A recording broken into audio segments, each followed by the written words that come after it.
So technically, I'm not even supposed to discuss the existence of them with anybody. So there's the Epstein Files that everyone knows about. Documents from the Department of Justice's investigation into Jeffrey Epstein's alleged sex trafficking ring, which are believed to have substantiated evidence linking his criminal operation to some of the wealthiest, powerful, most well-connected people in modern society. But there's another Epstein file in the government's possession that has more than little black books and inconclusive flight records. These documents contain an actual money trail linking Epstein to both his clients and his victims, with irrefutable proof, because this file is made up of records that can't be tampered with: bank statements and tax filings. Now, somewhere in the Treasury Department, Mr. President, more than 4,000 potential lines of investigation right there. For some reason, ever since the President of the United States closed the investigation of his former friend and associate Jeffrey Epstein's sex trafficking ring without explanation, then told voters to stop talking about it and journalists to stop asking about it, then released raw footage from outside Epstein's prison cell at the time of death, but with 1 minute missing, except actually it turned out to be 8 minutes, then assigned hundreds of FBI agents to go through 100,000 investigation documents and create a spreadsheet of all the prominent names in there, including a list of all the times he was named, and then had them redact his name out, then sent his personal criminal attorney that he hired to help run the Justice Department to meet with Epstein accomplice Ghislaine Maxwell in prison with that spreadsheet so she could trade information about Trump's political enemies named in there in exchange for a cushier prison sentence. The general public has been adamant that the Trump administration released the DOJ's Epstein Files. And honestly, it's probably the longest one topic has consistently stayed in the public discourse since Trump was reelected. Which, in our world, is a level of focus in which I personally have never experienced. But even if they were released, the DOJ's Epstein Files already appear to have been tampered with and are being weaponized by the Trump administration. Any justice that comes from those files in their current form will be incomplete at best. See, Trump spent the first few months in office purging the executive branch of anyone who wasn't loyal to him, first and foremost, which makes it unlikely that those loyalists who comb through these documents will leave anything in there that incriminates the president or one of his allies. And that's where the other Epstein Files come in. Shortly after Epstein was arrested in 2019, the Senate Finance Committee quietly began an investigation into Epstein's finances. Now, this is a man who had billions of dollars flowing through his bank accounts, using multiple banks, hundreds of accounts, shell corporations, trusts, you name it. There was a lot to go through, but a lot to be found. The committee's investigation caught a break in 2022 when Oregon Senator Ron Wyden discovered Wall Street billionaire and Trump ally Leon Black vastly overpaid Epstein for what was categorized as tax and estate planning services. We found that Black paid Epstein $170 million over just a couple of years.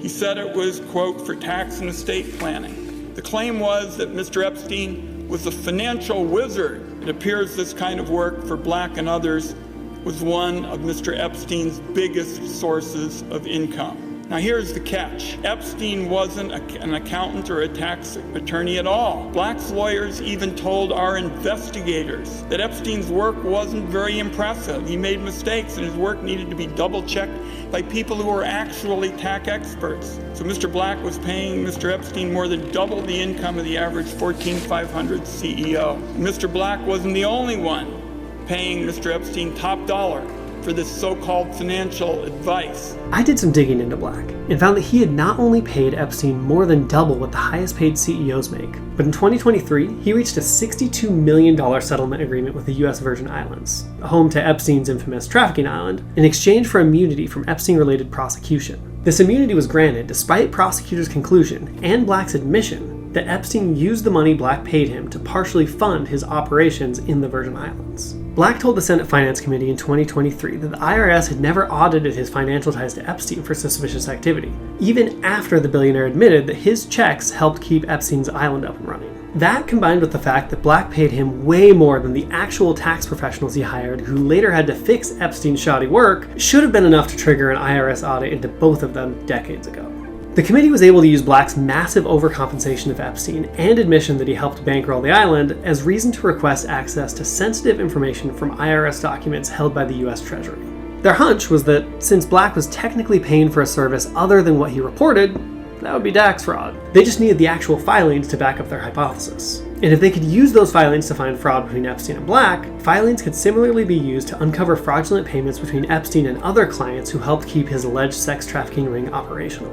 The Biden administration granted the committee's request to allow investigators access to suspicious activity reports that Epstein's banks filed with the Treasury. These are a specific type of report banks are legally required to submit within 30 days if any of their clients' activity raises red flags in relation to fraud or could involve payment for illegal services. These reports are highly confidential, to the point that even the clients who the reports are about aren't told about them unless they trigger an actual investigation. And people who process those documents, both at the bank and the Treasury, aren't even allowed to acknowledge their existence. Because even a faint rumor of financial impropriety can ruin someone's reputation, and by extension, their bottom line. And in the capitalist confines in which we live, that's what's protected above all else. So due to the sensitive nature of these reports and the confidential financial information they contain, the Treasury doesn't allow copies to be made, and government bodies can't just take them to use as part of an investigation. There's still due process, which means anyone who wants these documents needs a subpoena. Now, the White House could order a subpoena be issued or grant clearance since the Treasury is under the executive branch, but a formal subpoena from Congress is part of the traditional bureaucratic process to access these documents. And if nothing else,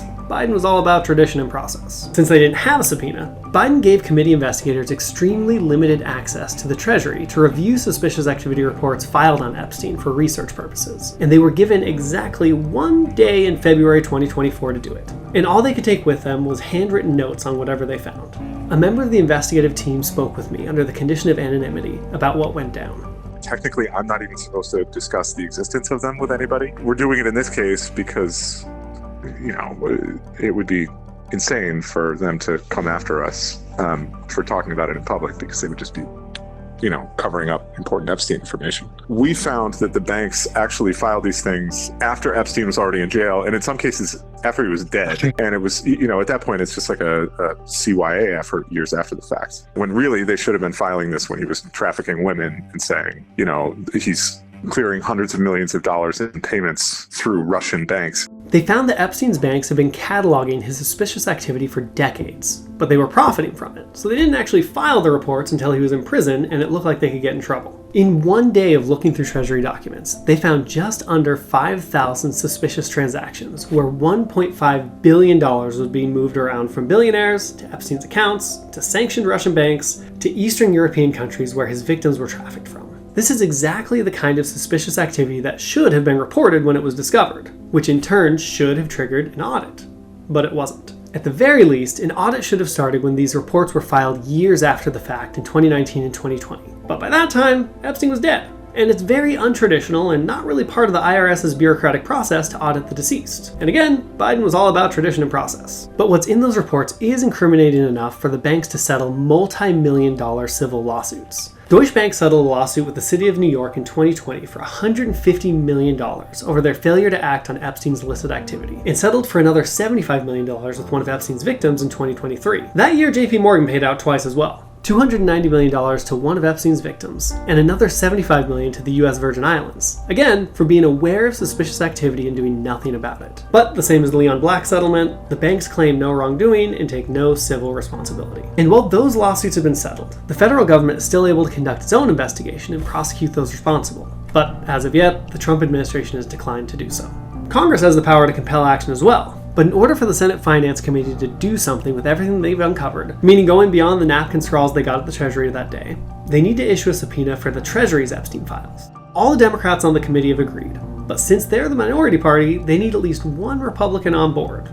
So far, none of them are. In the meantime, Wyden's been trying to at least get back to the Treasury to compile more evidence and build his case. But once Trump got back into office, he's roadblocked them entirely. The Treasury's even gone so far as to gaslight the public, saying Wyden never asked Biden for access, which is a provable lie, and is trying to write the whole thing off as nothing more than political theater. After being denied access multiple times, Wyden wrote a letter to the IRS Commissioner Billy Long, demanding he deliver a report to the committee on any audit the agency has done in Epstein's tax filings, to better understand the full scope of financing of Epstein's sex trafficking operation. Should the IRS comply with his request, it has until September 1st to deliver a report on any audit conducted into Epstein's financial dealings. I've reached out to the Treasury, who so far have respectfully declined my request for an interview. Unlike the DOJ's Epstein Files, what's in the Treasury can be used to undeniably trace the flow of money from illegal activity to those who participated in it. And unlike a friendship with Epstein or even flying in his personal jet, financial transactions aren't subjective. They can't be waved away as circumstantial evidence that's subject to bias or argued into irrelevancy by well-paid lawyers. A money trail is black and white, and no amount of money can cover it up once it's found. Using financial filings to hold the rich and powerful accountable is practically an American tradition at this point. It's what took Al Capone down in the 30s, forced Nixon to resign in the 70s, and shut down Heidi Fleece's Hollywood prostitution ring in the 90s.